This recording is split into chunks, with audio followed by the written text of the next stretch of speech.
Hello students, welcome to you government commerce college BCom part third EAFM paper first ग्रामीण विकास एवं सहकारिता rural development chapter ग्रामीण विकास की व्यूहरचना। और इसमें ग्रामीण विकास कार्यक्रम चल रहे हैं, जिसमें 2 पहले हो चुके। नंबर 3 अभी प्रारंभ किया जा रहा है। नंबर 3 है मरुस्थल विकास कार्यक्रम डेजर्ट डेवलपमेंट प्रोग्राम DPAP। वर्ष 1977-78 में मरुस्थल विकास कार्यक्रम शुरू किया गया। क्यों शुरू किया गया? क्योंकि इससे पहले मरुस्थल एक ऐसी विकट समस्या रही है कि जैसे ही आंधी तूफान आता है, मरुस्थल उसके साथ चल के एक स्थान से दूसरे स्थान पर जा कर के अपना डेरा डाल देता है। तो इस मरुस्थल को रोकना, मरुस्थल का विकास करना, मरुस्थल में रहने वाले व्यक्तियों का विकास करना एक मुख्य आधार सरकार का बन गया। क्योंकि यह मिट्टी कहाँ से कहाँ चली जाती है, आज मिट्टी यहाँ है, कल वहाँ है, कल वहाँ है, ये एक बहुत बड़ी समस्या बनी हुई थी। इसको समाधान करने के लिए इस प्रोग्राम को प्रारंभ किया गया। तो वर्ष 1977-78 में मरुस्थल विकास कार्यक्रम शुरू किया गया, जिसके कुछ उद्देश्य भी हैं। जैसे नंबर 1, रेगिस्तानी इलाकों में रेगिस्तान का बढ़ना रोकने के लिए रेगिस्तान नियंत्रण कार्यक्रमों के साथ केंद्र और राज्य सरकारों के अन्य संबद्ध कार्यक्रमों को मिलाना। नंबर 2, भू जल और वर्षा सहित अन्य प्राकृतिक संसाधनों का संरक्षण, विकास और उपयोग करके लंबी अवधि में परिस्थिति तक संतुलन बनाए रखना। ये उद्देश्य पूरे करने के लिए जो काम किए जा रहे हैं वे इस प्रकार हैं। जैसे रेत के टीलों को बढ़ने से रोकने के लिए घास रोपण, वन रोपण, पेड़ लगाना, घास के मैदान बनाना, उर्वरक भूमि और नमी का संरक्षण तथा जल संसाधनों का विकास करना। इस कार्यक्रम पर होने वाले व्यय को वर्ष 1999 से 2000 में केंद्र सरकार तथा राज्य सरकारों द्वारा क्रमशः 75% और 25% के अनुपात के रूप में वहन किया जाता था। इसकी एक छोटी सी प्रगति भी है कि कैसे एक प्रोग्राम की 6ठी योजना में इस कार्यक्रम पर 73.55 करोड़ रुपए व्यय किए गए, जबकि आवंटन 94.85 करोड़ रुपए किया गया था।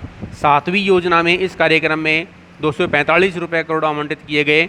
वर्ष 1995-96 के लिए मरुभूमि विकास कार्यक्रम DDP हेतु 101 करोड़ रुपए कुल परिव्यय निर्धारित किया गया। वर्ष 1996-97 में इसके लिए 65.3 करोड़ रुपए, 97-98 में 70 करोड़ रुपए, 98-99 में 130 करोड़ रुपए का प्रावधान किया गया। 8वीं योजना में इस कार्यक्रम पर 500 करोड़ रुपए का प्रावधान था, जबकि 9वीं योजना में 1430 करोड़ रुपए का प्रावधान रखा गया। इस कार्यक्रम का उद्देश्य रेगिस्तान के फैलाव, मरुभूमि बनने की प्रक्रिया पर नियंत्रण करना तथा क्षेत्र के पारिस्थितिक संतुलन को बनाए रखना। इन उद्देश्यों को बहुत ही ब्लू टीबा स्थिरीकरण, कवच पट्टी वन रोपण, वानिकीकरण, जल संसाधनों का विकास करके प्राप्त किया जाना। अब यह कार्यक्रम 7 राज्यों के 36 जिलों के 227 खंडों में क्रियान्वित किया जा रहा है। जिन राज्यों में यह कार्यक्रम चलाया जा रहा है वे आंध्र प्रदेश, गुजरात, हरियाणा, हिमाचल प्रदेश, जम्मू कश्मीर, कर्नाटक एवं राजस्थान है। तो ये हमारे मरुस्थल विकास कार्यक्रम के बारे में अध्ययन है। नंबर 4 आता है ग्रामीण युवाओं को रोजगार के लिए प्रशिक्षण, training of rural youth for self employment, ट्राइजम।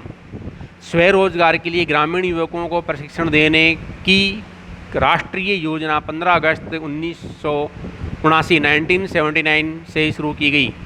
इस योजना का मुख्य उद्देश्य ग्रामीण युवकों की बेरोजगारी को दूर करना है। इस योजना के अंतर्गत ग्रामीण क्षेत्र के 18 से 35 वर्ष के युवकों को रोजगार ढूंढने में सक्षम बनाने के लिए आवश्यक कौशल व तकनीकी जानकारी प्रदान की जाती है। इस कार्यक्रम के अंतर्गत 31 मार्च 1998 तक 41.5 लाख ग्रामीण युवाओं को प्रशिक्षण दिया जा चुका था। ट्राइजम सहित IRDP के सभी कार्यक्रमों को पुनर्गठन करके 1 अप्रैल 1999 से स्वरोजगार हेतु एकल कार्यक्रम शुरू किया गया। इस कार्यक्रम का नाम SGSY रखा गया। अब नंबर 5 आता है राष्ट्रीय ग्राम रोजगार कार्यक्रम। राष्ट्रीय ग्राम रोजगार कार्यक्रम national rural development programme NREP। यह कार्यक्रम केंद्र द्वारा प्रायोजित योजना के रूप में अक्टूबर 1980 में प्रारंभ किया गया। इसका खर्चा केंद्र तथा राज्यों द्वारा आधा आधा 50-50% वहन किए जाने की व्यवस्था की गई। इसके 3 उद्देश्य निर्धारित किए गए, जैसे नंबर 1 है लाभकारी रोजगार के अतिरिक्त अवसर जुटाना। नंबर 2 स्थायी सामुदायिक संपत्तियों का निर्माण करना। नंबर 3 है गाँव में बसे गरीब लोगों के भोजन में पौष्टिक तत्वों को बढ़ाना।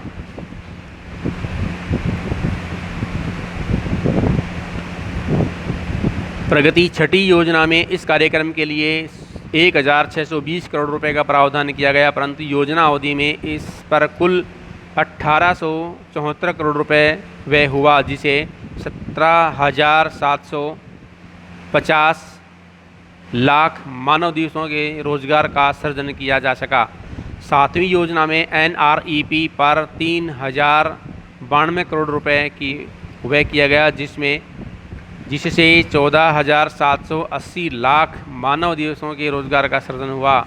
1 अप्रैल 1989 से NREP को जवाहर रोजगार योजना में सम्मिलित कर दिया गया। नंबर 6 आता है ग्रामीण भूमिहीन रोजगार गारंटी कार्यक्रम। ग्रामीण भूमिहीन रोजगार गारंटी कार्यक्रम rural landless employment guarantee programme.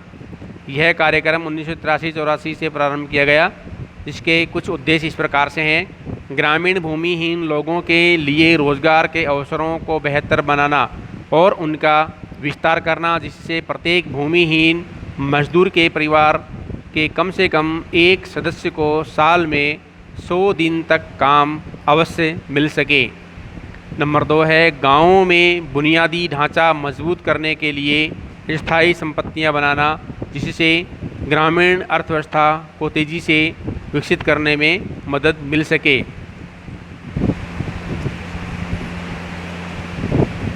इस कार्यक्रम पर छठी तथा 7वीं योजना में क्रम से 394